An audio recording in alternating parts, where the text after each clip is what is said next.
Ladies and gentlemen, welcome to another exciting episode of Caught on the Mic. Today's guest is an artist who understands the power of saying exactly what you mean, even when it's uncomfortable. Dylan Espeseth just released his new single, Whine, a stripped-back, emotionally honest track that proves that sometimes the most powerful songs are the ones you don't overthink. Drawing from emo, folk, and modern influences, Dylan's music lives in the space in between vulnerability and clarity. We're talking about instinctive songwriting. We're talking to Dylan Espeseth. Welcome to Caught on the Mic. How you doing, my friend? I'm doing great. Thanks for having me. How are you? I am awesome. I'm awesome. It was a 75-degree day here in the Midwest today. I'm like, what the hell, bro? Amazing. So let's get right into it. Let's talk about Whine. It just dropped. Yes. What headspace were you in when this song came together, and why did it feel so effortless compared to other tracks?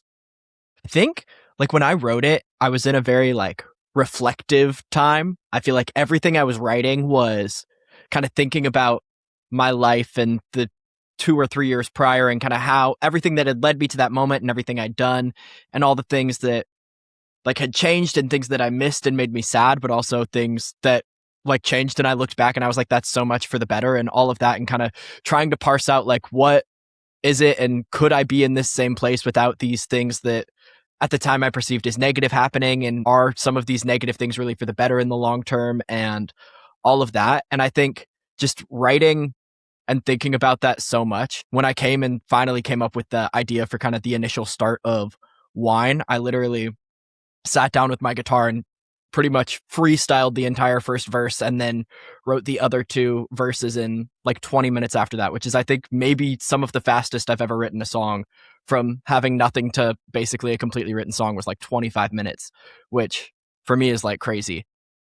And I think just, being in such a headspace of reflecting on that at the time, I had so much that was kind of pent up and all of these questions and thoughts without answers necessarily that I'd been swirling in my head for weeks at that point, that when I finally started kind of spitting it out and putting pen to paper, it all just manifested in coming out so smooth and so effortless. So because it came together so fast, do you trust those fast, instinctive songs more than the ones you labor over? And why or why not? I think I trust them more, but in the long term, I think the ones that take a lot of work, I feel more proud of. I have another song on the album that was maybe the hardest song I've ever written, where I wrote 30 verses and none of them quite felt right. And it took me truly probably weeks of sitting down and consistently writing to come up with the entire song structure. And so that song, I think, was a lot less enjoyable in the moment to write, because I was stressing and anxious and I don't know if I'm going to be able to pull this off. And I really like this part, but I don't know if it goes with the rest of it. But when I look back on that song, that's one of my most proud things, because I'm wow, I really stuck through. And now coming out the other side, I think it's some of my best writing. But I think with something like Whine, where it just comes out of me all at once, it feels probably the most honest to how I was feeling in that moment, where I think there's parts of it where I listen back and I'm if I wrote this today, even a couple months later, it might be a little different. But because it came out so smooth, I know 100% that's exactly what I was thinking and feeling in that moment. Oh, I love that. Completely natural. Yeah. Oh, I love that. I love that. Do you spend a lot of time woodshedding your stuff, writing a song and thinking it's done and then be all right, I got to overhaul this thing?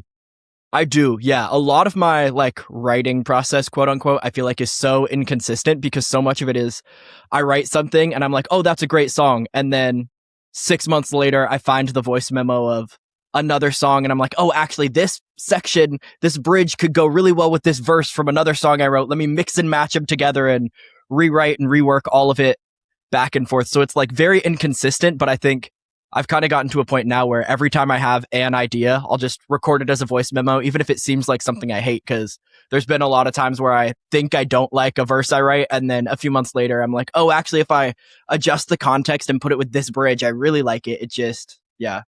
My gosh, that's so funny. I love hearing this, because back when I was doing the band thing, you remind me so much of one of my best friends. He's been my best friend for so many years. And we used to woodshed songs all the time, and it used to get under my skin. And I'd be Corey, just shut up. I hate you right in this moment. But he was always right, and we'd always clash over it. But it always came out better at the end. So do you have other people that you collaborate with? Right now, like on the album, I would say the main person is Aaron Sprinkle, who produced it. I think most of it I wrote just alone in my room, but I would send him kind of acoustic demos as I was writing songs and get his feedback. And like a lot of the track list came down to I would send him 4 different demos and be like, which two of these 4 do you think are the best? And he'd be like, I think these 2. And so then I'd sit down and kind of double down on polishing those ones off and that kind of thing. So I'd say, like, for this project specifically, he was like a huge collaborator in obviously the production side, but also in setting the track list and figuring out what was the overall sonic direction and figuring out what the songs are. And there were a few songs that I wasn't even sure if I wanted to put on there. And he was like, no, let's at least try it.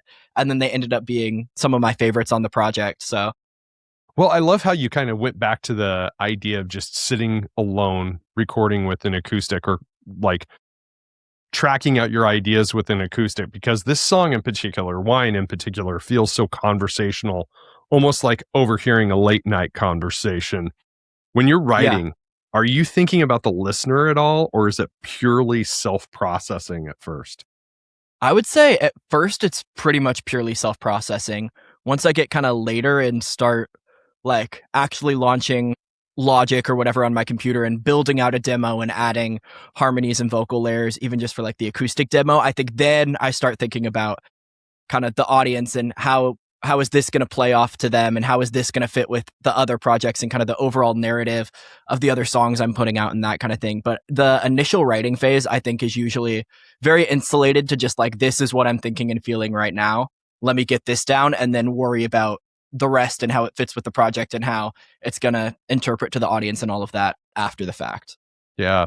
I'm going to get out my surgical tools here and get into your influences a little bit, but there's in all of your music, you know, enjoying it this afternoon. I listened to a Bad Bunny playlist and then I listened to yours.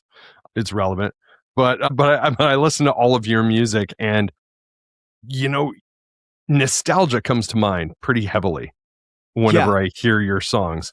What's your relationship with nostalgia like? Yeah, that's a great question. I mean, I talk about it on Whine. I think I know it's definitely like a double-edged sword to me, because there's a lot of, I think, great stuff that comes from nostalgia and looking back and having all of these good memories. But then at the same time, I think, at least for me in my experience, a lot of the time when I look back on moments, I tend to only think about either the good or the bad. It kind of, my mind like separates them into black and white when there's always so much more nuance. But like, I'll look back on things I did in high school and I'm like, oh, this memory is so good, when in reality there were probably, in that moment, I was probably feeling other things as well. Or I'll look at things and be like, oh, this was all bad, when in reality it's a mixed bag, you know, where there's moments that are good and moments that are bad and a lot of overlap between them. So I think with nostalgia in general, like there's a lot of nostalgic things I enjoy from my childhood, but also I think reflecting on it too much, a lot of the time I get caught up in the I don't even know what the word I'm looking for is, but I just get I'm overthinking everything and looking back on moments and through rose-colored glasses, and then also through negative Nelly glasses, I guess, of this moment was all bad. In reality, it brought a lot of good things together and helped me meet people that I love and all of that. And all of these things happen at the same time. So it's impossible to, you know, butterfly effect. Without one little thing happening, I wouldn't be here. So it's definitely a complex relationship. Yeah, absolutely. I am so glad you said that. I had a guest on a couple of years back, and is a really, really good friend of mine. And I kind of posed a similar question to him. And I said, you know, you think about life in this post-pandemic world. I feel like our relationship with nostalgia has changed hugely because of everything that we experience, that whole shared experience we have, where nostalgia is almost like a high wire and you could fall off at any time. And one side of the high wire is like almost like a semi-depressive state, and the other side's almost a semi-manic, like euphoric state, depending upon how you get caught up in that nostalgia. Does that make sense? Yeah, totally. I feel that for sure. Like back in the pandemic, there's a lot of moments that I'll look back on and be like, oh, this was such a fun memory and moment. And then I'm like, in reality, in that moment, I was so stressed and anxious about everything and going home from college because of the pandemic and everything and doing online classes. And in the moment, I was like dreading it. And then there's moments where I look back on it and I'm like, oh, I kind of missed that. When if I actually went back, I think I would hate it. Or vice versa. There's moments where I'm like, oh, that sucked. And then I'm like, but to go back and be in that moment with those people, even though I was feeling anxious or depressed or whatever, like I would love to go back and relive that moment. So I think there's definitely both sides of the same coin there. Yeah. Yeah. And what's weird now is we're to a place where there's even moments from the pandemic itself that are kind of starting to feel nostalgic. Like, I know you're Yeah. an avid TikTok user. There would be like a sound clip lately. I'll be scrolling and it's like an old school sound clip from the peak of the pandemic comes up and I'm like, huh, I kind of miss this part of it, you know? Yeah, for sure. Well, I your totally feel that. influences span emo, folk, and modern hip hop from Saves the Day to Dashboard to Juice World and Lil Peep. How do those worlds coexist in your songwriting without clashing?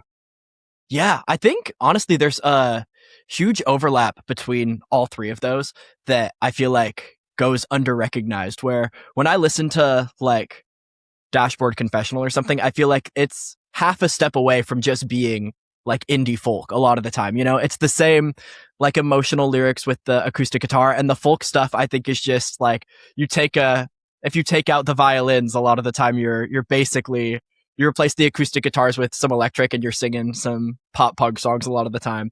Yes. And so I think there's a huge overlap in the way that they write and the way that they build songs. And I think like when I was first learning how to play guitar, most of my like guitar skills just came from learning how to cover like Lumineers and Mumford and Sons songs. I was just learning like those indie folk acoustic songs. And that's kind of where I learned all of my chords and my like vocabulary for writing and playing music. So I think going that as I'm starting to write a lot more emo stuff and that kind of thing, having that bass line, I found like so much of it is hugely overlapping. It's super similar chord progressions. A lot of it's just the difference in what words you're singing or just your vocal tone while you're singing them and that kind of thing. And I think even with a lot of the like emo, hip hop, that kind of thing, like Lil Peep and Juice World both had songs where they were, you know, sampling or remixing like underrated pop punk and emo songs and that kind of thing. And I think the like lyrics and spirit and emotion of someone like Juice World is so much more similar to like a lot of those emo bands than I think people give credit for.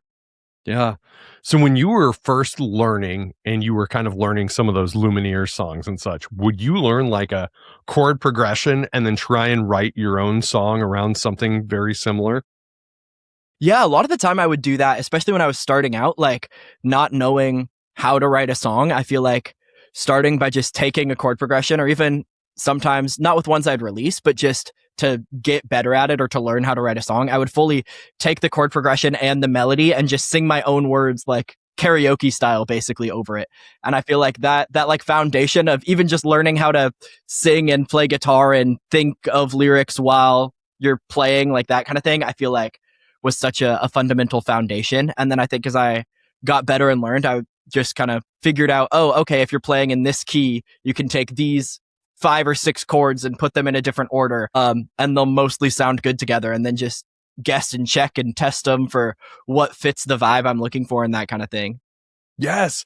And what's funny, and the reason I asked that is because I took a very similar approach whenever I first started playing, but I was listening to your music and your melodies are somewhat percussive on a lot of your songs.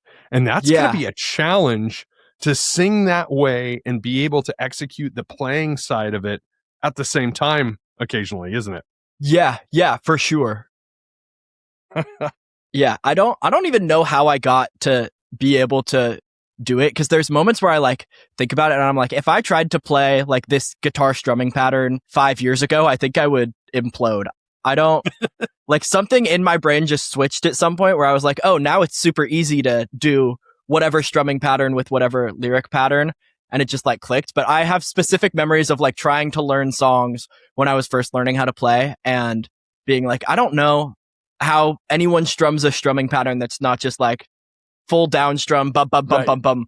So yeah, I don't know how, but somehow it just clicked in my brain and I've been able to do that. But I've noticed even sometimes, like if I go too long without practicing, I'll play one of my own songs and I'm like, okay, I gotta like listen back to remember exactly how I did this. Like I get thrown off still on stuff I write. Yeah.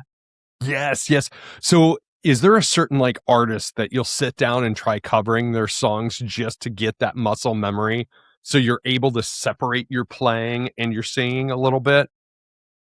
Yeah, I mean, I don't know that there's one specific one, but there's definitely a few. I remember like when I was first learning how to do like a lot more rhythmic strumming, I was listening to a lot of Mumford and Sons at the time, and they have a lot of songs that have like some big, very rhythmic guitar parts. And I was in a band in high school and we were trying to learn how to cover one of their songs. And I remember I was like falling apart, struggling to like get that strumming pattern. And then I think just like sitting and listening through that song so many times is like one of the big ones that helped it like click for how to do the like da da da da da da without just going like straight down strums, to be doing fast rhythms on the guitar and that kind of thing. And then the other one is probably just like Bob Dylan. That's maybe less so for like strum patterns, but I've been more recently trying to learn a lot of his songs to get better at like finger picking and that kind of thing.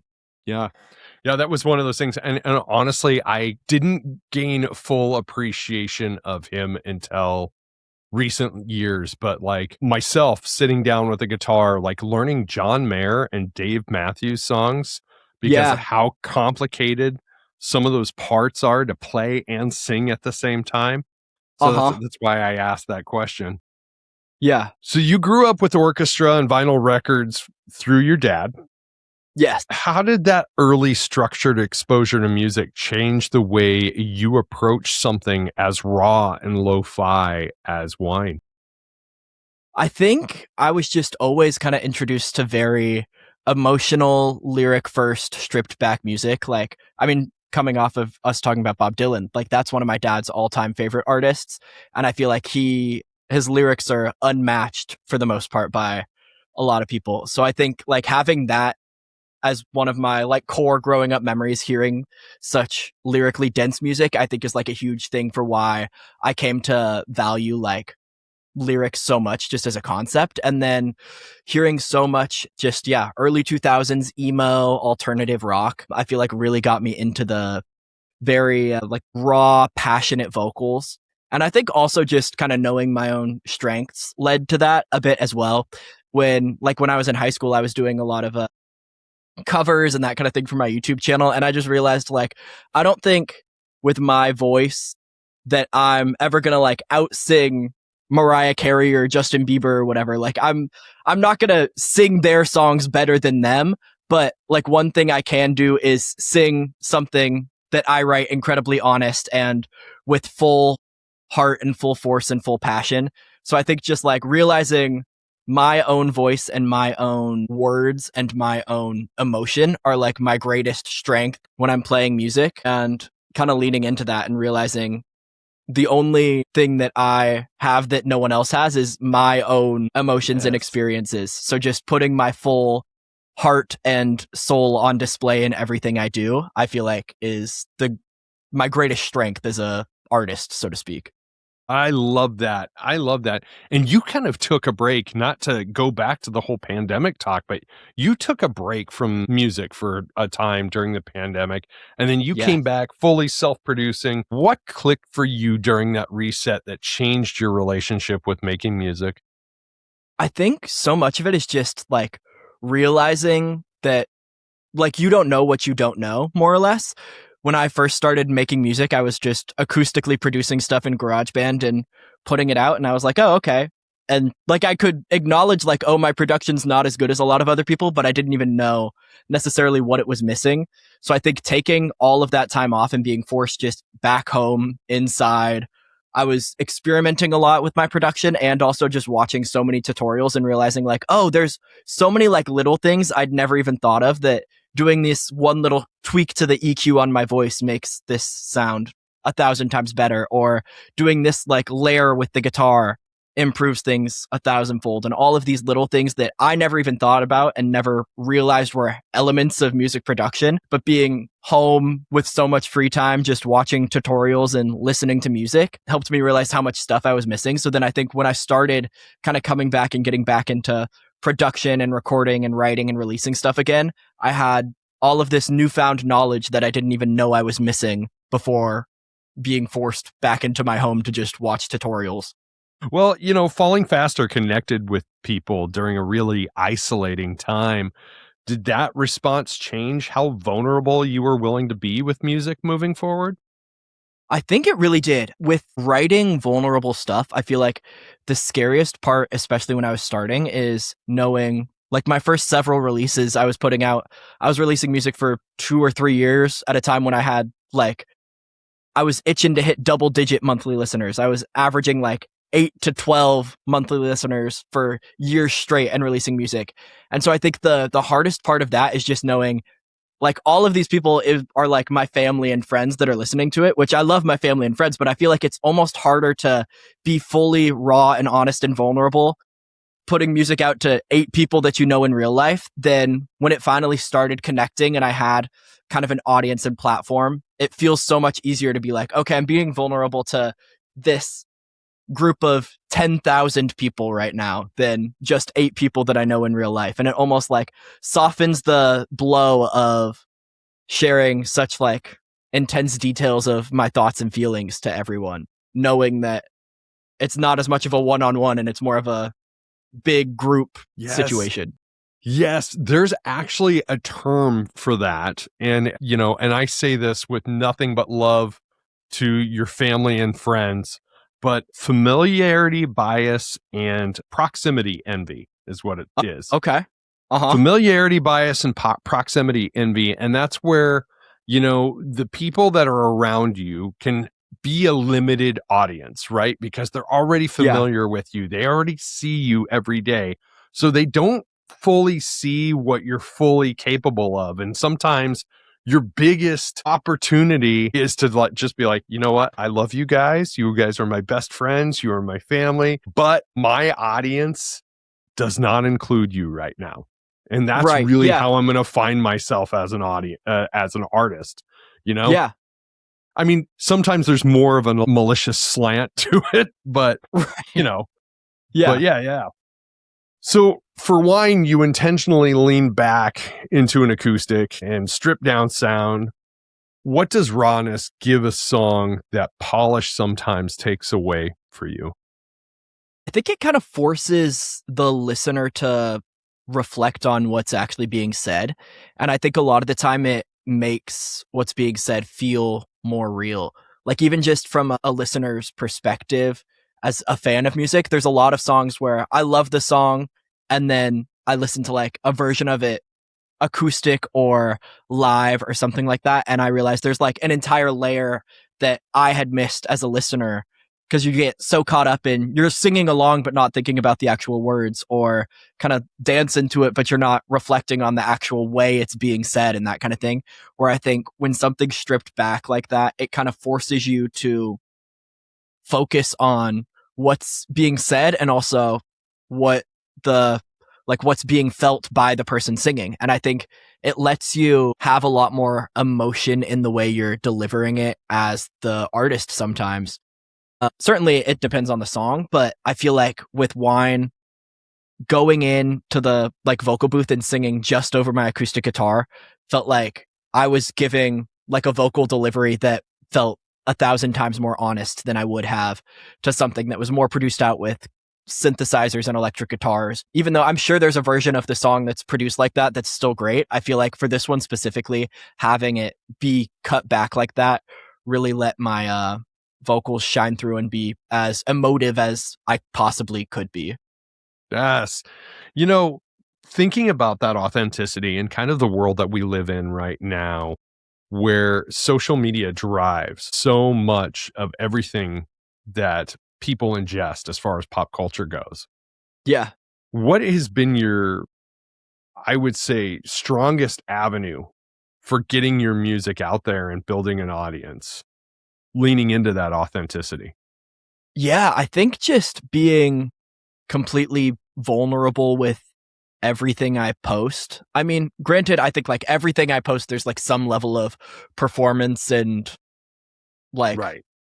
you're only seeing what I'm letting you see, I suppose. But I think trying to kind of intentionally be completely honest, and there's moments where I post something and I'm like afraid to post it because I'm worried like, oh, is this gonna make me sound annoying or whiny if I post it saying this? Or am I don't know, does my hair not look good in this video? Or all of these like little things that can add up. But I think I've been trying to, especially recently, like encourage myself that maybe less so if it's a situation of like, oh, my hair looks bad, but if it's something that I'm afraid to say, I think a lot of the time it that more so needs to be said in a case like that. Yes. So would you say that TikTok is more your preferred route, or are you kind of equally straddling both like TikTok and Instagram, or is there another avenue that you're kind of spreading the news of Dylan with? Yeah, I think I'm more so equally straddling TikTok, Instagram, and YouTube right now, but I'd say I definitely prefer TikTok. Something about it, I think, makes me feel a lot more confident in posting like as much as I want and less polished stuff. Where like Instagram, I think is becoming more and more like TikTok, but still a lot of the time I'm afraid to post like the same kind of content. Whereas TikTok, I feel like I can just fire it up and be like, I just had a thought 3 minutes ago, or here's a little joke I just thought of. Let me put it on screen behind in front of my song or whatever, just kind of one-offs. Whereas Instagram, I feel like a lot of it, not so much polished, but just more planned out. And like, I don't post as much on Instagram as I do on TikTok because I feel like it's a more, I don't know. I feel like it's more of a profile based thing. Whereas TikTok, I feel like people only find it via scrolling Yes. and no one's going and stalking my TikTok profile. So it feels a lot more safe to just post a million times a day, whatever I'm feeling. Whereas Instagram, I feel like I kind of intentionally try and limit the amount I'm posting on there as opposed to just posting every single thought I have all the time. Do you ever feel like a prisoner to the algorithm? Sometimes for sure. I think it varies from time to time, but the algorithm can be so like fickle about what it's looking for, which is stressful. There was a time like probably 2 months ago where everything I was posting on any platform was getting like 15 views and I had no idea why. And then like a month later, I was posting essentially the exact same kind of content and it was getting like 10,000 views, which is just such a struggle because I'm like, I'm posting the same thing and one day it works and one day it doesn't. And I have like an audience and I have these people who follow me that I think would really like this new song I'm putting out, but none of them are hearing about it, which is such a bummer. But I think I'm both grateful for the algorithm because I feel like it got me in front of these people in the first place, but also I dread it so often because it can't make up its mind whether it loves me or hates me. And I feel like some days it does both at the same time. Yes, yes. So have you kind of crafted any hacks for yourself to kind of break that cadence? I mean, I've been trying to, but I feel like the other thing with the algorithm is they change it like, it feels like every other day now. It's completely new, which is a struggle. Every time I come up with like a new format or I'm like, oh, if I post a video that's only 8 seconds long, people have to watch it twice. And then they make it so those videos actually get 0 views now or whatever. I think my only main consistent hack is whenever I post my song Falling Faster, it does a lot more views than anything else I post just because I think so many more people know it. So now I've kind of fallen into a rhythm where like every time I'm about to put out a new song or announce it, I'll post like one video of Falling Faster and that gets me like a couple 100,000 views on my page. And then I post the next day my new song and hopefully those people that had forgotten about me stick around enough to find it. And I think that's been working decently well, but it's tricky for sure. You know, it's funny. I at the start of the year, start of 2026, actually, it was like the last week of 2025. I started a separate TikTok account where I kind of promised myself, I'm like, this is not podcast related. This is just me, like me vlogging. And I have a challenge to myself every single day. For 2026, I have to do at least one post. I'm like numbering every single post every single day. Awesome. And it's not related to the podcast whatsoever.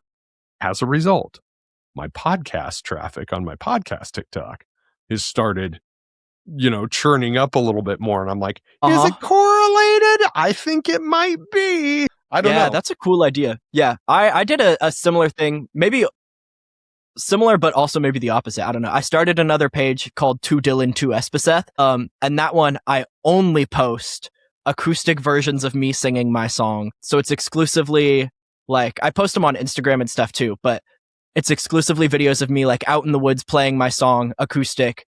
Pretty much none of the videos are like actual camera filmed. They're all just my phone, and pretty much all of them are just me acoustic, like no actual audio or produced sound or anything. And it's been doing surprisingly well too. And then I've been trying to be consistent and still posting on my like main regular TikTok page, more so stuff that's got the produced audio and higher quality camera shot stuff and that kind of thing. But it's definitely interesting. I think also just like breaking up the like what people are seeing from like an audience perspective. I think people find this other new page and they're like, oh, this is like totally different. That's so awesome. And it like reinvigorates them to go listen to new music that they may not have even known I had put out, which is fun. Yeah, I tell you what, I talk to a lot of people in musician circles, and I've heard a lot of them like turn their nose up at TikTok. And I'm like, if you are a creative, whether you're in music, whether you're in art, whether you're a podcast or stand-up comedy or whatever, and you're not embracing TikTok to some degree, Yeah. you know, throw all the politics and everything you want to say about it out the window. Let's just talk about it as a platform.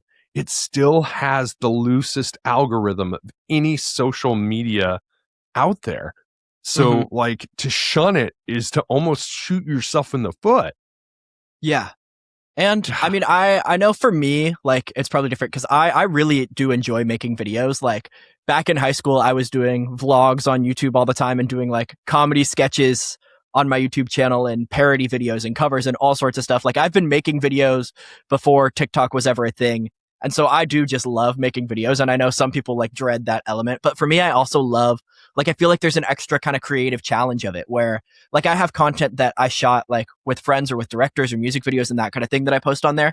But I also think it's so fun to be like, what can I post today that is new and feels original and feels like it elevates the song, and I can just shoot it right now by myself. And I feel like that's like a fun creative challenge of like, how can I think of a new like angle to film this at where when someone sees it, they're like, wait, what's going on? And then sticks around for the song. And like, I almost view it as an extension of the music in a lot of ways. Like there's definitely times when I post something just because I'm like, oh, I need to post something. But I think there's also a lot of times where to me, the things I'm posting are a part of the song. I'm coming up with ideas and coming up with quips and captions and explaining the lyrics to the song and doing fun video angles and trying to like capture emotion and like almost picturing it as this is part of the art project that is this album, are these clips from music videos and these videos of me playing the songs acoustically in a tree and these videos of me wearing an insane outfit walking down my street in the middle of the night. Like that's all an extension of the music. Yes. Yes. You know, that reminded me of something I kind of learned about you recently is didn't you or weren't you able to increase the views on your music using a video from when you were younger? Like what? Oh gosh, I'm trying to remember the story because it was on one of your TikToks where you actually submitted one of the videos from when you were in high school to another like online site. Tell the story. I'd like forgotten about that. That's like such a deep cut. There's this YouTuber named Danny Gonzalez who I've been watching for like a long time. He's one of my very favorite YouTubers. And back when I was in high school, it was right after Vine had shut down and he was huge on Vine. So he was kind of just starting up his YouTube channel. And I think he had like maybe 300 or 400,000 subscribers at the time. And I was a big fan. So I followed him on Twitter and Instagram and everywhere. And he posted just like, hey, I'm looking for videos to react to and that kind of thing. So I submitted one of my videos that I had made back in high school with my friends when I was first getting into both music and videos. It's like very bad, but kind of in a fun way, I think. We made like a Valentine's Day love song parody where we essentially like recorded and produced this song and then took like the auto-tune filter on GarageBand as high as it would possibly go. And we like filmed a funny little music video of us doing like synchronized dances and that kind of thing. And I sent it just like over Twitter when he said he was looking for stuff to react to and make videos about. And he ended up making a video that was just, I don't remember what it was called. It was something like roasting my fans' videos or something like that. And he like put that in his video, and that video, I think came out like right before he started to like super blow up. And so when he posted it, I think he had like a few 100,000 subscribers. And then over the next like 2 months went to like a few million subscribers. So as a consequence of him blowing up, that specific video got a ton of views. And then my video on my YouTube channel got a ton of views. I think I took it down now or privated it, but last time it was up, it had like 50,000 views. It was one of my most viewed videos. And that was how I got my first, like, I want to say 500 YouTube subscribers. And I had like a couple of songs on my Spotify, and I think I got like 100 new Spotify followers or something when that happened.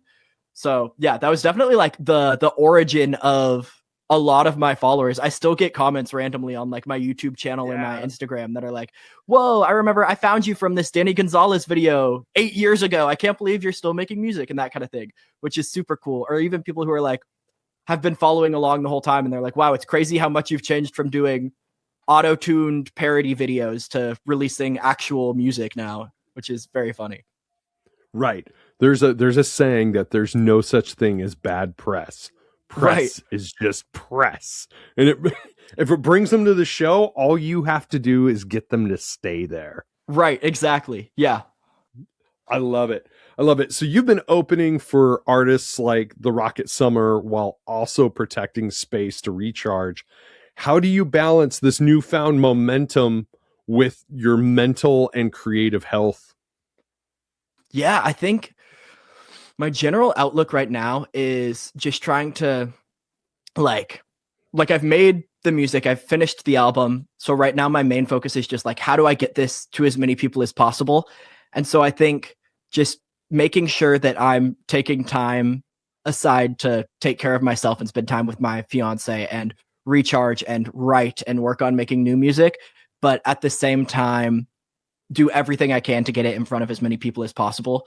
So it's definitely a tricky balance, but I think the nice thing about like playing music live and doing like my first little bit of touring and doing like shows like this and posting on TikTok and all of that kind of thing is I'm trying to kind of keep my outlook positive, but so much of it I feel like it's not even hard. I just enjoy doing it. When I like play a live show, I feel like it's the stressful part is traveling and going and sleeping in a hotel for 2 nights and driving across the country or flying across the country. But when I actually like get up and get to play my music for people and share those songs, I feel like that almost in and of itself recharges me and reminds me of like, okay, yeah, this is why I'm doing it.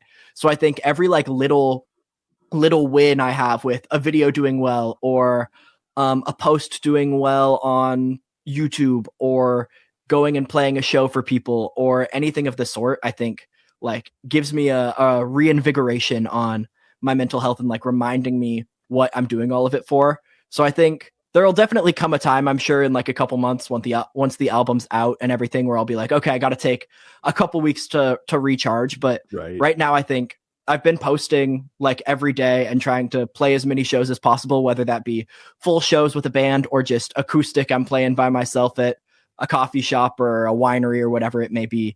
And I think just every little win and every new person that finds my music gives me like a nice little boost of like, okay, yeah, this was worth it to do. And it like, yeah, almost self-charging every time I get to go play a show. It wears me out. And then by the time I'm done with the show, I'm like, oh, I was so glad I did that. Awesome.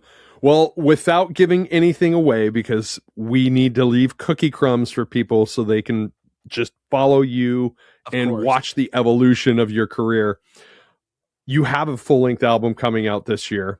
Yes. Emotionally and sonically, what can listeners expect that feels like a true evolution of Dylan Espeseth? I think sonically, it's a lot more fleshed out and produced. I mentioned earlier, I worked with Aaron Sprinkle on the production for this whole album. So it's much more fleshed out than a lot of the stuff I'd done in the past, which was mostly acoustic, self-produced stuff. So I think sonically much bigger, I would say, and a lot more dynamic, which is very exciting to me. It's like a direction I've been wanting to take a lot of my music for a long time. And I have like a couple of songs that I wrote years ago and was waiting for a moment when I could fully flesh them out this well. So I'm super stoked on that. And I think emotionally, it's very similar to what I've done in the past, but I think just trying my best to go even deeper and even more honest and vulnerable with all of my lyrics. There's this quote from, I think it was Billy Corgan from Smashing Pumpkins, that I'm probably butchering it, but it was something along the lines of, the best lyrics are the ones you're like most embarrassed of and don't want to share. And I've been trying to kind of embody that of, like, there's been times when I write a lyric and I'm like, oh, I don't know if I want to put that out. I feel like that's too much. And I've been, every time I kind of have that feeling, trying to fight back against it, and go, if I feel like maybe it's too much, then maybe it's what someone needs to hear right now. Yes. And kind of double down on going as vulnerable and honest about everything I'm thinking and feeling, positive and negative in every way. So I think just, yeah, emotionally the same, but to the extreme, and sonically a whole new direction, but also very much based in the same world. I'll tell you, I can feel a sense of maturity in Whine.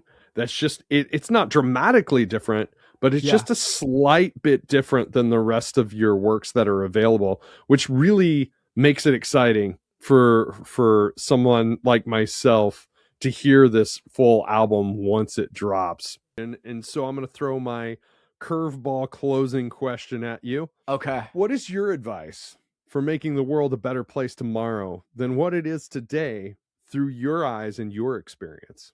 One thing I've been thinking about a lot lately is almost zooming.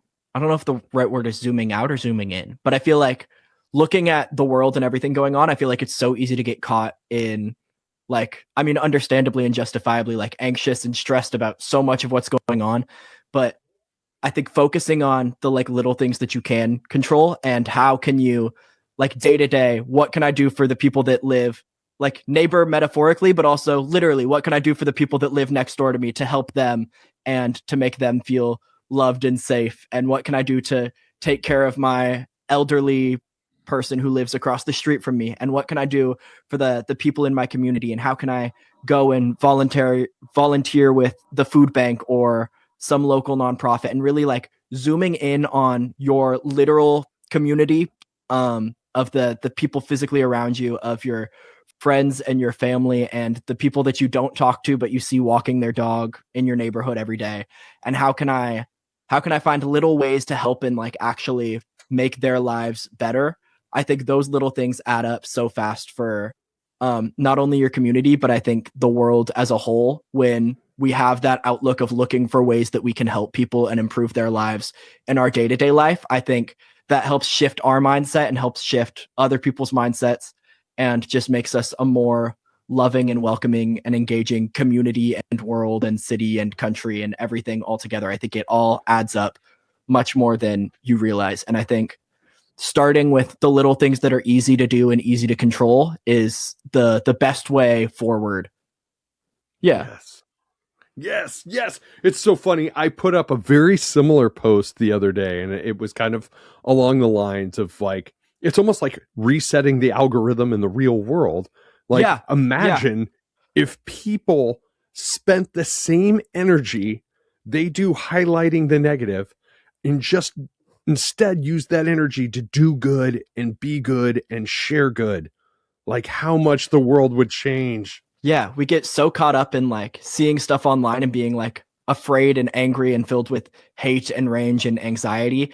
And then I think like taking a step back and looking at the people around you and reminding yourself, like, this is why, like, the reason we want to have a good world is because of the people around us, and the old woman who's walking her dog in my neighborhood and the child who lives next door to me.